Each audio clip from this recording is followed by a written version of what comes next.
ಅದ್ರ ಹಿಂದಿರೋದೇ ಅವರು ದೇವರಾಜೇಗೌಡ್ರೆ ಒಪ್ಕೊಳ್ತಾರೆ press meet ಅಲ್ಲಿ. ನನಗೆ ಕುಮಾರಸ್ವಾಮಿ ಅವರು ಆತ್ಮೀಯರು, ಅವ್ರ ಬಗ್ಗೆ ನನಗೆ ಗೌರವ ಇದೆ ಅಂತ ಹೇಳ್ಬಿಟ್ಟು, ರೇವಣ್ಣ ಅವ್ರ ಕುಟುಂಬದ ಬಗ್ಗೆ ಮಾತ್ರ ಅವ್ರಿಗೆ ಗೌರವ ಇರಲ್ಲ ದೇವರಾಜೇಗೌಡರಿಗೆ. ಅವರು ಪದೇ ಪದೇ ಹೇಳ್ತಾರೆ, ಯಾವಾಗಲೂ ಸಹ ಗುರಿ ಮಾಡ್ಕೊಂಡು ಹೇಳ್ತಾರೆ, ಈ ಹಿಂದೆ ಇರುವಂತ ಕೈವಾಡ ಏನಾದ್ರೂ ಇದ್ರೆ ಕುಮಾರಸ್ವಾಮಿ ಮತ್ತೆ ದೇವರಾಜೇಗೌಡರು.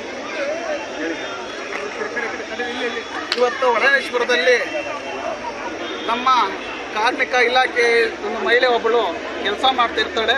ಆ ಕೆಲಸ ಮಾಡ್ತಿರೋದ ಮಹಿಳೆ ಮೇಲೆ ಪದೇ ಪದೇ ಅಪ್ಪ ಮಕ್ಕಳು ಇಬ್ಬರು ಸಹ ಇವತ್ತು ಅತ್ಯಾಚಾರ ಮಾಡ್ತಾರಂತ ಒಂದು ಆರೋಪ ಇದೆ. ಅವರು ಇಡೀ ರಾಜ್ಯದಲ್ಲಿ ಕಾರ್ಮಿಕ ಮಹಿಳೆಯರೇ ತುಂಬ ಹೆಚ್ಚಾಗಿದ್ದಾರೆ.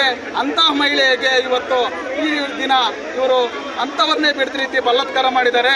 ಇದು ನಮ್ಮ ಕಾರ್ಮಿಕ ಇಲಾಖೆಯವರು ಕೈಕಟ್ಟಿ ಕೂರಬಾರ್ದು, SIT ಅವರು ಕೈಕಟ್ಟಿ ಕೂರಬಾರ್ದು. ಇದಕ್ಕೆ ಯಾರು ರೂವಾರಿಗಳು ಅಂಥವನ್ನ ಕೂಡಲೇ ಬಂಧಿಸಬೇಕು. ದೇವರಾಜೇಗೌಡ ಅತಿ ಹೆಚ್ಚಿನ ರೀತಿಯವರು ಈ ಆರೋಪ ಮಾಡಿದ್ದಾರೆ. ಸ್ಪೆಂಡ್ ಅವರು ಹಂಚಿದಂಥ ದೇವರಾಜೇಗೌಡನ ಕೂಡಲೇ ಬಂಧಿಸಬೇಕು.